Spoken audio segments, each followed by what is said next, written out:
Nis bhí mar caint fi Galileo an lá hana agus bhíní mar gur chroigh sesin gur raibh an riant i lár an choras gréine agus gur na planéid agus an dain agus choilrúd a ghoil timpeall ar an rian. Tá muid chun féchantar a rís inneo agus goil isteach chuiní beag níos daine isteach ann a chu dúspára rachamuid siar ar lágus ihe agus rud eile hálín ó bhbliain go bliain a thar na blianta. So in chéad rud ná an dain rothlíonn sé ar a eis mar as óldíomh uair amháin gach 24 uair agus cílíonn sé go bhfuil lá agus ihe an ar tá sé níos gire agus níos fuite ón rian agus rothlíonn sé timpeall ar an rian uair gach 365 lá.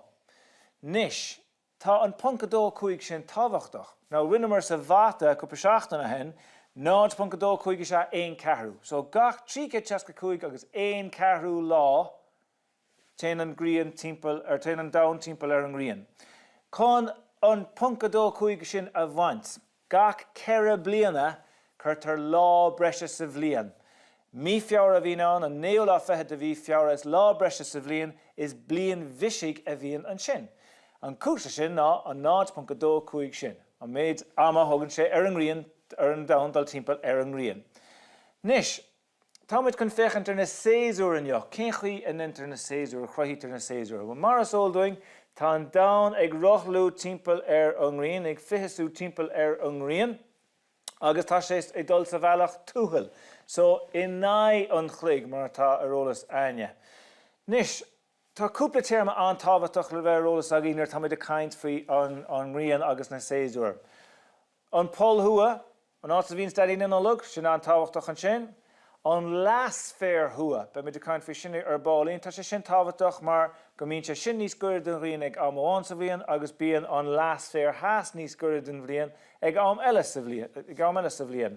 An meán chorcail sin an lína saoltach atá dul timpeall lár an dain agus ar deire an pol theas híos ag amón. Rachamuid tríd anois cén chuí an grothítar na séasúr. Nis, feicimid an dain an seo. Nis tá sé cléanta. Ní sé is hústíireach tá sé cléanta ag angach mar ar ag ilen. Mar sin, téann an dain mar dúirtmid sa bhealach túthal nó an nain chluig timpeall ar an rian. Feiceadh sibh go bhfuil an lá sféir ó thua níos gire do rian an seo. Cílíonn sé sin go bhfuil sé fáil níos mú gréine.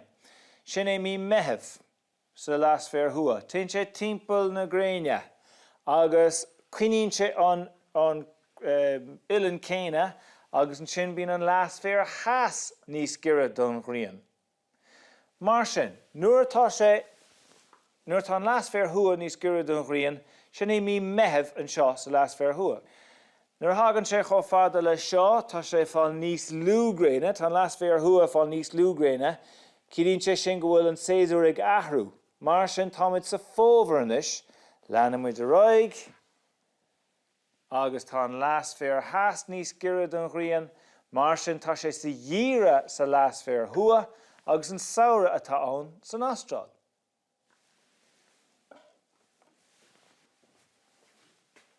Nis bíonn 2 uair sa bhliain ina mí na méid cinna ama i lá agus oíche. Sin é cónacht an airg agus cónacht an óbhar. So bíonn 2 maidin nó lá agus 2 oíche an sin agus 2 maidin agus 2 oíche an sin chomá. Nis má smíonn sé bhar an bhocail cónacht. Tagann sé an bhocail leideanna eicmhí agus an sin nax nó mar an ggéine chorram oíche. So an seo có nó chorram nocht, mar dhearann sibh anocht san oíche. So focail an simúil an sin. Tá go leor fálamtha going an seo. Tá cónacht an airg, cónacht an óbhar, an chuí go nachraí na séasúr de réir mar hin an dain, timpeall ar an rian i leog, lá sféir thua, lá sféir theas, anna chud fochla nua fálamtha going an sin.